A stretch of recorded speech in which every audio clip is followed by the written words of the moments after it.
Magandang gabi po mga kaibigan. So, Happy New Year po sa lahat. Okay? At nawa yung inyong bagong taon ay sa Pasko ay naging masaya. Okay? So, ito po, meron po tayong natanggap ngayon na panel gauge. Ito pong panel gauge natin. From, ano po ito? From, kung wala kasing address dito eh. Yung address na, kasi ang address lang dito, yung mismong barangay yata ito, no? Pero ang pagkakaalam ko ito from Cagayan de Oro. Cagayan de Oro. So, shoutout po kay Ma'am Janet Jean Singkay. Okay. Ma'am Janet, so from Cagayan de Oro. So, maraming salamat po sa tiwala po ninyo. So, ngayon po ay araw ng Lunes. So, January 15. Ito po ay natanggap natin last Friday. Actually, dapat nagawa ko na itong weekend. Unfortunately po, meron po akong ibang service during that time. So, kaya pinakiusap ko na lang sa ating customer na gagawin natin ngayong Monday. Kahit na medyo gabi at alas 10 na, matatapos po natin ito. At para kinabukasan po, ma-ship na po din kagad natin. Ito po ay panel gauge po ng Toyota Innova. So ito po ay blackout po siya. So kailangan po natin i-repair. Kapag po natin ng mga pyesa. So yan. Yun po alam niyo po mga kaibigan, si ma'am na rin po yung nagbaklas dito sa kanyang gauge. Pinakita ko lang po yung kung paano baklasin doon sa YouTube vlog ko, shinare ko po sa kanya. So nasundan naman po, kaya yung mga gusto pong magpagawa at mag-try baklasin ito, either para linisin or kung ano man ang gusto nyong gawin, sundan nyo lang po yung nandun sa YouTube vlog ko. Nandun po yung mga tutorial ko. Okay, so buksan na po natin. No? Okay, so bago po natin tanggalin po or i-repair po, i-inspectionin po natin muna siya. Okay, so para po ma-check natin kung merong any damage bago natin gawin. So to make sure lang po na yung problema or yung damage hindi po nanggaling sa atin. Okay. So yan. So far physically wala akong nakikitang any crack, any damage. So far okay siya. Yan. Good. Then titingnan din po natin kung meron siyang history ng repair before or anything na nalubog siya sa baha. Titingnan po natin, no? Inspectionin natin. So, okay. So, okay po yung plastic niya. Walang crack. Medyo madumi lang po, pero lilinisin po natin yan mamaya para magmukhang brand new na po siya. Okay, so walang problema dito. Yung pagtatanggal po nito, napaka-basic lang at madali pong sundan. I-check nyo lang po doon sa mga naunang YouTube vlog ko. Nandun po yung instruction. I-check nyo lang po. Kung gusto nyo pong linisin, or meron kayong gustong i-modify, pwede nyo pong sundan po yan. Pero ingat lang po sa pagdi-DIY kasi baka makadamage po kayo. Basta maano lang po, maingat lang. So tanggalin po natin itong needle, no? So pagka hindi kayo mahirapang ibalik, lagyan nyo lang po ng guhit dito. Kahit lapis lang, iguhitan nyo po yung pinakadulo ng needle. Para pagbalik nyo, doon din po yung mismong pinaka-guide. Okay, gawin natin siya. Then, may screw lang po ito sa likod, dalawa lang po, no? Then, dalawa lang yung screw niya, then the rest puro na po siya, puro clip. Clip type na po siya, clip type. Kaya madali na po siyang sundan. Okay na po natin yan. Okay. Then, yan. Sisilipin lang po natin, tapos i-repair na po natin. Yan, so far, maganda naman yung itsura ng kanyang panel. Wala pong any history ng repair or nalubog sa baha.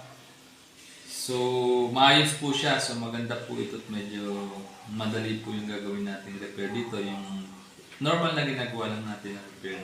Kasi pag may history ng repair po siya before or nalubog sa baha, ang dami pong nadadamay na nasira. So, minsan kahit palitan ko po yung mga basic parts, minsan ayaw pa rin gumana. So, yun. Okay. So, ito, ingat lang po dito, no? Medyo babasagin yan pag natanggal po kaya. Okay, then ito tanggalin lang po natin siya. Okay. Ito, yung LED naman niya, ito quality na po siya. Oh. Maitim na po yung LED niya. Ayan. So, okay, maitim na po siya.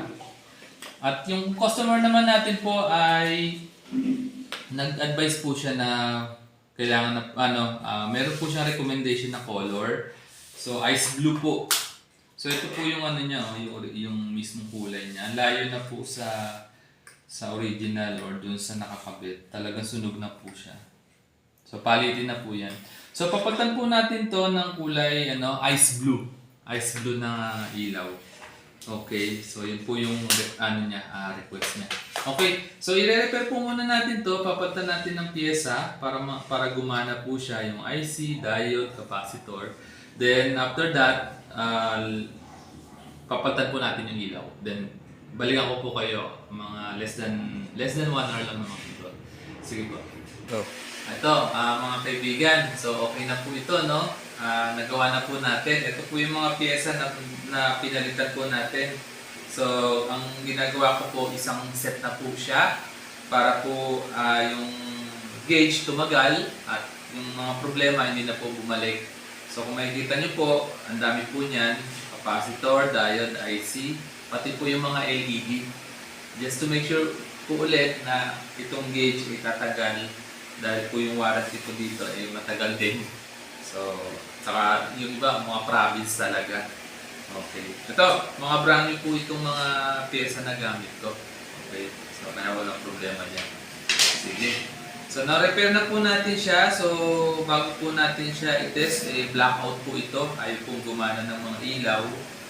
So, ngayon, ito po, pinalitan na po natin yung ni-repair na po natin, pinalitan natin ng mga pyesa, pati po yung mga ilaw. So, yung ilaw po na request ng ating customer ay ice blue. So, tingnan po natin siya, no? So, power up na po natin. Okay. 1, 2, 3. Yan, gumana na, oh. Ganda. So, bali ang LED po niyan, ang total po niyan ay 21. Bilangin natin, no? 1, 2, 3, 4, 5, 6, 7, 8, 9, 10, 11, 12, 13, 14, 15, 16, 17, 18, 19, 20, 21. Yan, okay na po, mga kaibigan. Kompleto po siya. Kaya ako po binibilang kasi sa sobrang dami kasi may mga time na minsan nalilimutan kong lagyan or minsan nalilimutan kong inangan. Ayaw ilaw. So, okay. So, ayan. Ito po, mga piyesang ito, isasama po natin ship yan sa ating customer. No? Okay. So, linisin po muna natin ito, mga kaibigan.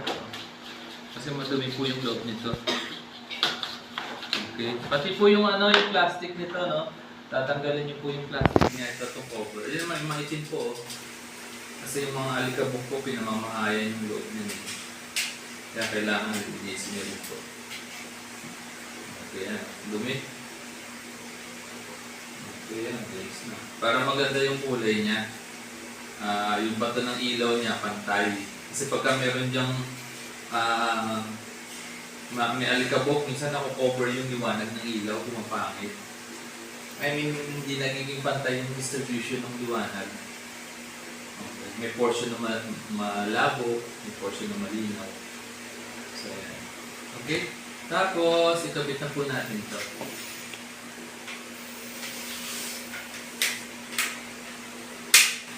So, hindi muna natin tatanggalin itong antena kasi papower up pa natin mamaya.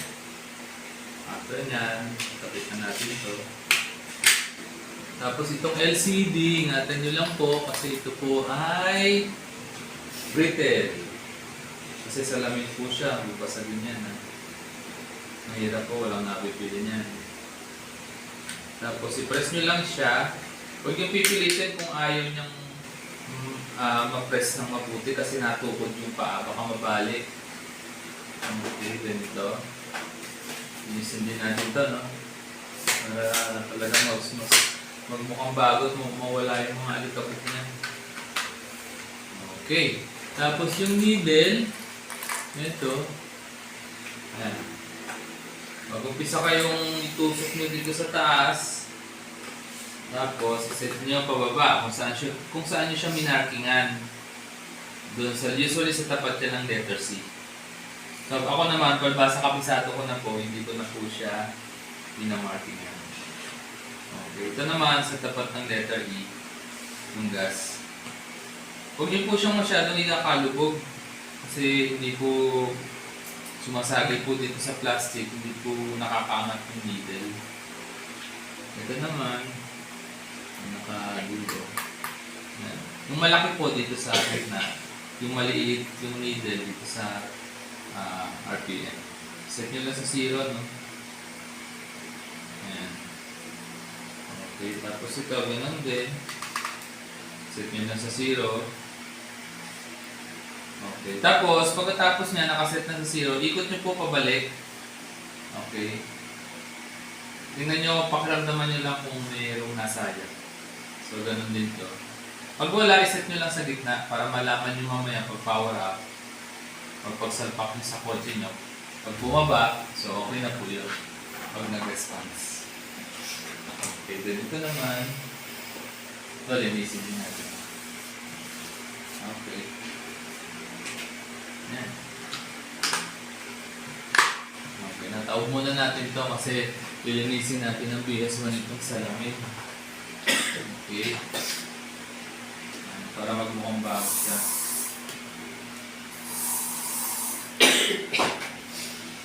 Ayan, there we go. Ayan, tingtap. Ayan, nalinis na po siya pati yung loob. Dumi yan. Kasi yung mga alikabok dyan, talaga namang simula nang binili po itong sasakyan, kung kailan lang masira yung isang area, doon lang po nabubuksan. Imagine nyo ilang years na po ito, nasa 10 years na po mahigit. 2006, 2007 model po itong ganito. Yan, kitab na. Ganda. Yan. Okay, bagong bago. Yan. Pagit na po natin siya. Okay. Yan, okay na. So, papower up na po natin siya, no? Okay. So, tingnan nyo po mabuti. Pag pinower up natin yan, pag okay na yan, dapat gumalaw po yung kanyang mga kamay, bumaba, mag-calibrate sa 0. Then at the same time, makikita nyo rin po yung odometer niya, magkakaroon na po na rin. Okay. 1, 2, 3. Yan, no? Yun. Bababa yung kamay, bumaba na. Ayan, ganda ng kulay, ice blue. Yan, may odometer na siya, 152K, 736. Ayan, ganda. Okay na po ito. So, pwede na po itong i-ship bukas. Okay. So, mga kaibigan, ito po naman, pag pinaship ko po, nililipat ko po siya from dito sa original box niya. Okay. Dito naman sa plastic, kasi ito matibay po ito. Minsan po may mga courier kasi yung ibang personal po hindi maingat, kaya minsan ito nadadaganan. Pag nadaganan, kahit na secure pa yung loob, nagka-crack po ito. At minsan naman nababasa. So kaya ganun din po. Kaya ito, bumibili po ako ng ganito. Para sigurado, kahit madaganan siya, kahit mabasa siya, hindi maapektuhan yung laman ng loob. Okay. So sige po. So, okay. So, Ma'am Janet from Cagayan de Oro. So maraming salamat po sa inyong tiwala. So ito po naman ay bukas ay mapapaship na po. So panoorin niyo na lang po itong resulta ng video ko. So, mga kaibigan, yun pong aking service at contact number. Check nyo lang po dun sa bawat vlog.